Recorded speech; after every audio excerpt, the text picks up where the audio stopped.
लेकिन defence sector से related stocks में गिरावट आई है। खबरों ने तो अब भी तूल पकड़ा हुआ है।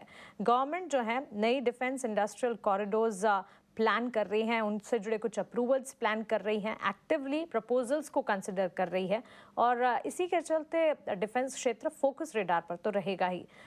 विवेक, आपसे जानना चाहेंगे, इस वक्त अगर आप देखेंगे HAL, BDL, BEL, garden reach ship builder, Cochin shipyard, ये सारे स्टॉक्स में एक डिप आज के सत्र में देखने को मिला है। हालांकि ये काफ़ी चल चुके हैं और ये 5% का डिप भी ना के बराबर ही कहना चाहिए, क्योंकि पिछले एक महीने के चार्ट्स देखेंगे तो GRSE का स्टॉक 80% चला है। लेकिन क्या राय होगी, क्या एक अपॉर्चुनिटी देने की कोशिश कर रहा है डिफेंस शिप बिल्डिंग, क्योंकि आज सारा का सारा फोकस बैंक्स, फाइनेंशियल्स और रियल एस्टेट पर है? देखिए मानसी, एक रोटेशन वाइज कोई ना कोई सेक्टर चलते रहता है और थोड़ा बहुत करेक्शन आपको देखने को भी मिलेगा।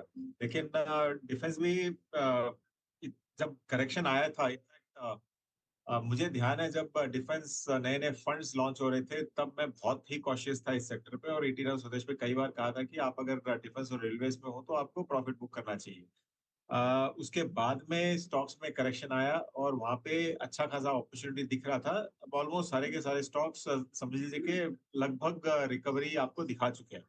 तो यहाँ पे आपको अगेन ये शॉर्ट टर्म बेट नहीं होगा, क्योंकि जो जो स्टोरी प्ले आउट हो रही है, और लकीली आज समझ लीजिए कि पाकिस्तान और इंडिया का जो भी तनाव हुआ था वो एक ब्लेसिंग इन डिसगाइज आप समझ लीजिए, क्योंकि उसके कारण कई कंपनीज को और इंडियन डिफेंस पे दुनिया का भरोसा इनफैक्ट और बढ़ा है। तो इसके लिए इन कंपनीज पे आगे चल के मतलब बहुत ही ज्यादा फोकस रहने वाला है, और ऑर्डर्स इनफ्लो हो सकता है कि कंटिन्यू रहे। इनफैक्ट शायद आज या कल बीईएल को भी एक बड़ा ऑर्डर मिला है ताइवान से। तो ज्यादातर ये कंट्रीज जो है जो चाइना से ले रहे थे, चाइना का तो वो मतलब फेलियर हो गया और फोकस इंडिया पे आपको शिफ्ट होते हुए दिख रहा है।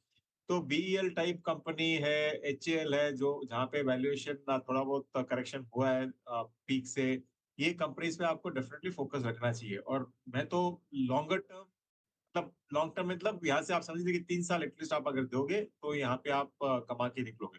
और एक और सलाह ये होगी इन्वेस्टर्स को कि आप इंडिविजुअल स्टॉक्स यहाँ पे लेने के बजाय जो फंड्स लॉन्च हुए थे, काफी डिफेंस इंडेक्स फंड्स भी अवेलेबल है और डिफेंस ऑल नॉर्मल फंड्स भी अवेलेबल है, उनमें आप अगर निवेश करते हो तो आपको पूरा का पूरा एक पैकेज मिल जाएगा।